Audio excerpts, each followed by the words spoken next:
What's up, YouTube? What's up, Raider Nation? It's your boy, Mr. Raider Kid here. The Raiders beat the Dolphins in a stressful overtime thriller. I wouldn't call it a thriller. It's fucking stressful. 31-28. We are 3-0. 3-0 for the first time since 2002, 19 years. And that year, we went to the Super Bowl. So, say what you will. Hey. Oh, man, I'm not as hyped as I was last week beating the Steelers because of how stressful that game was and how frustrating it was, too, because, man, we shouldn't have gone into overtime. We shouldn't have let them crawl back into the game the way we did, and we shouldn't have even given them 14 points in the first quarter. That was definitely all of our own mistakes. Going for it on 4th and 1, that was a terrible call by Gruden. And then Carr's interception, pick six, was unfortunate, but definitely a miscue because Foster Moreau definitely stopped on his route, and they took it to the house. If he didn't stop on his route, he literally stopped, and Carr, thinking he's still going, fucking throws it to the house, whatever. But the guy, man, if it wasn't for Derek Carr, our team is complete hot garbage. He's probably still leading the league in passing yards. He had 386 today, 2 touchdowns in that pick.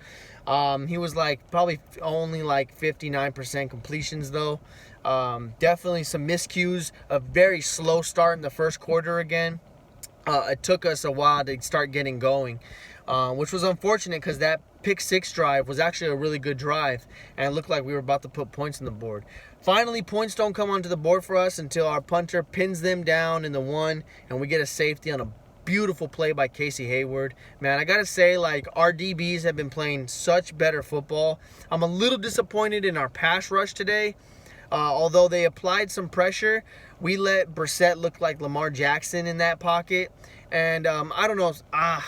The no holding calls that weren't called, it was fucking wild and ridiculous. How many amounts of holding I saw, and we're not getting called for that. So somebody's got to step up and fucking figure it out. But a lot of close ones, a lot of touching and grabbing by Crosby, and but also some mistakes. A lot of simple petty mistakes on our team today that definitely gave the Dolphins a chance to really put us or get back into this game. We had an 11-point lead going into the third quarter, or well into the third quarter, after a couple good drives. And Peyton Barber did better this game. He definitely had over 100 yards, but he did not get going until the late third, early fourth quarter.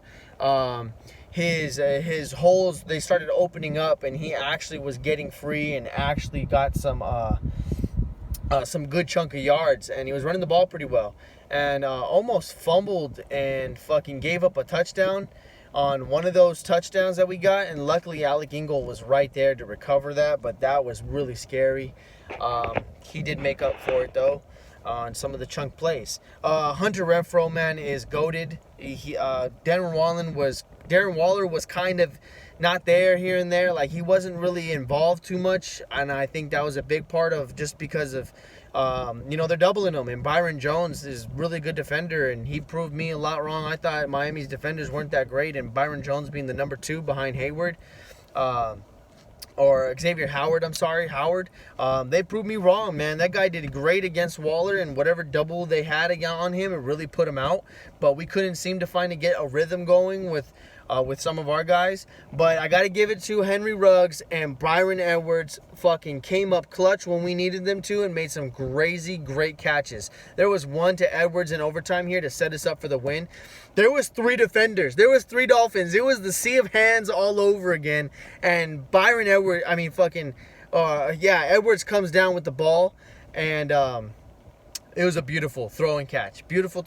Henry Ruggs had some amazing catches, some go balls, some go up and get them.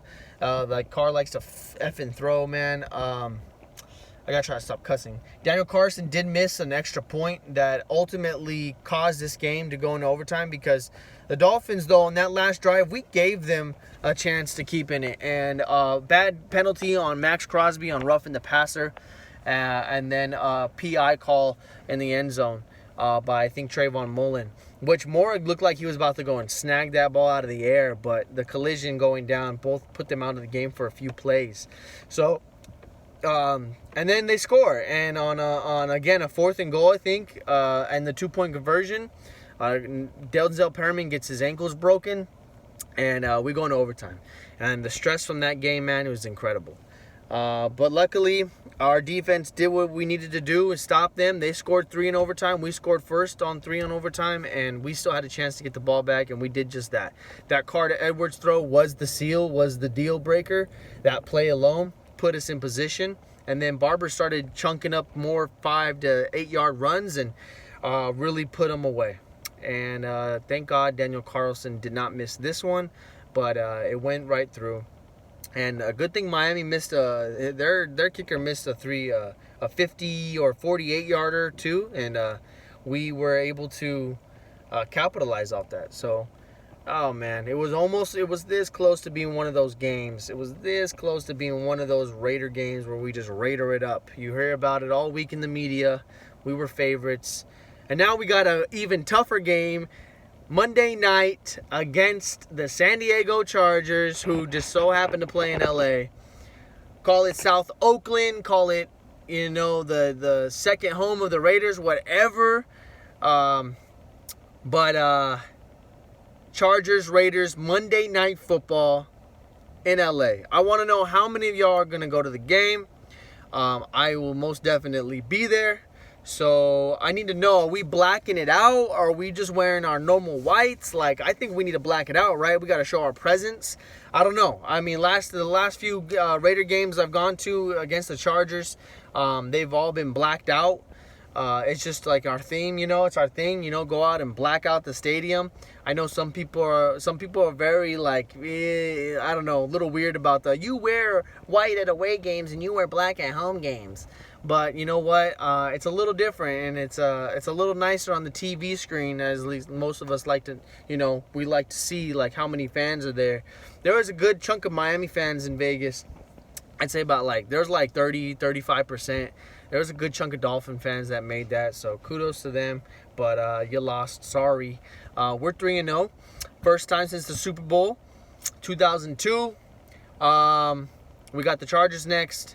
We got the Bears, and then the Broncos. And the Broncos are 3-0. So a little surprise there. But then again, they've played some pretty shitty teams. So say what you will about them. But let me know what you guys think down below. Who's going to the game next Monday night? Where are you sitting if you are? And are you blacking it out, or are you going to go with that crispy silver and white? I might go, if I go in white, I'm wearing the AFL throwback with the silver numbers. I'm not wearing the white and black. I'm keeping it nice and pristine. I got to keep it that way. So let me know what you guys are going to do for Monday night. I'm really excited. And I hope to see 100% Raider fans in LA because, we already know what's going to happen. Anyways, 3-0, baby. Go Raiders.